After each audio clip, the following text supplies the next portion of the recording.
You know, sometimes Christmas is all about Jesus, and sometimes it's all about Santa Claus. So which one is it? What does Santa Claus have to do with Jesus' birthday? If you were wondering that, that is a very good question.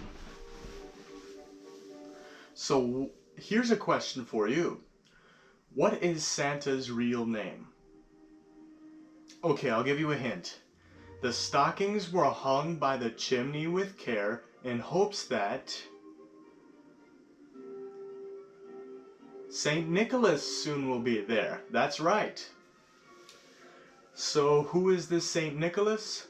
Well, that's Santa Claus's real name.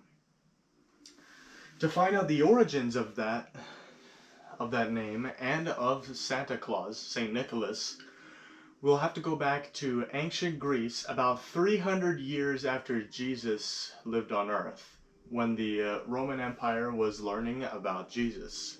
First started learning about Jesus, that is. St. Nicholas was born to wealthy parents in Greece about 300 years after Jesus was on Earth. At a young age, Nick's parents died and left him with a lot of money. And to show Jesus love, he started giving it away to the poor and spent the rest of his life doing so. When he heard somebody needed help, he would walk by their house at night and throw a small bag of gold coins in through their window. One such story talks about these three girls who were too poor to find them good husbands. Back then, you needed money to get married. And if you didn't get married, you could end up as a slave. Nicholas did not want that to happen to these girls, so he ended up tossing gold coins in through their windows to pay for their marriages.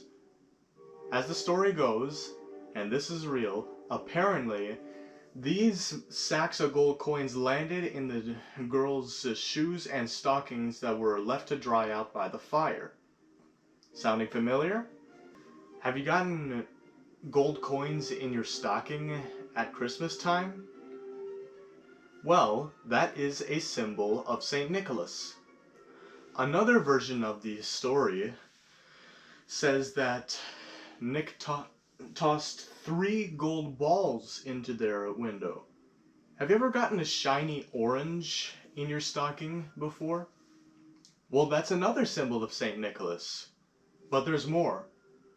A little bit off topic, but do you know what a pawn shop is?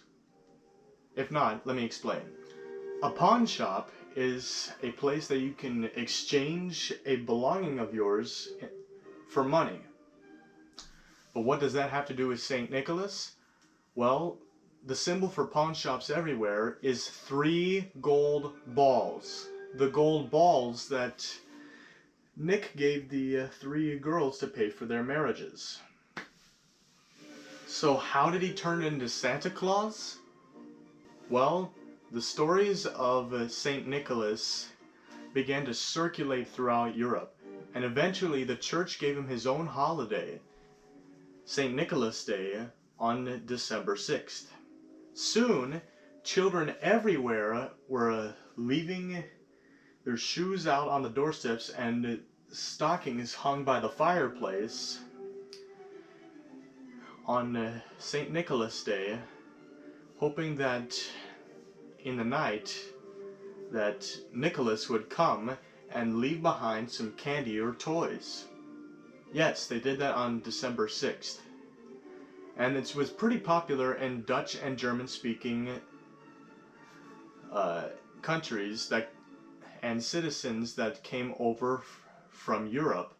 And it was very popular among the settlers who were Dutch and German.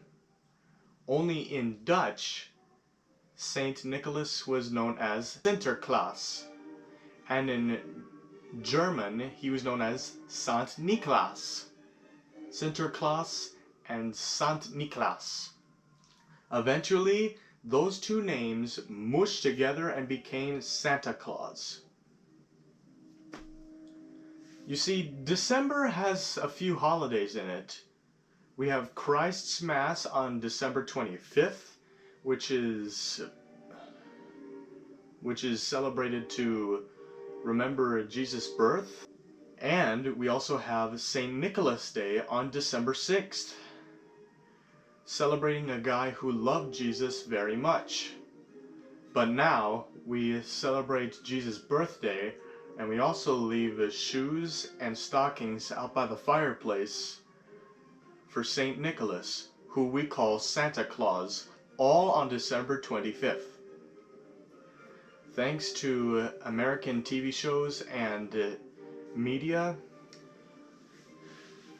the jumbled up St. Nicholas has been spreading all over the world, and almost everywhere people are calling St. Nicholas Santa Claus.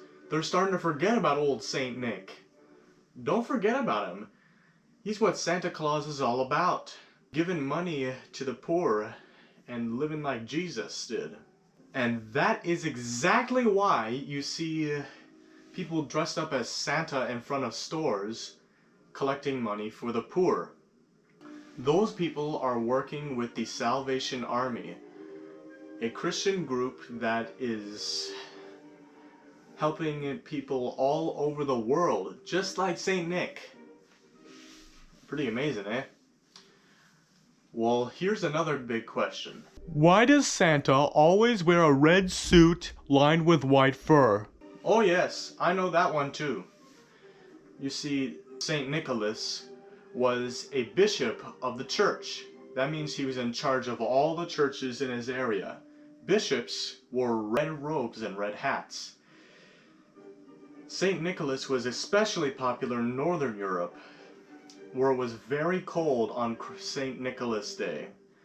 So depictions of St. Nicholas in Northern Europe on December 6th show him wearing a red robe and hat, all lined with white fur to keep him warm while he was delivering his presents to kids. That is why he was seen wearing a red suit lined with white fur. Thank you for watching, and I'll see you all in the next one. Goodbye!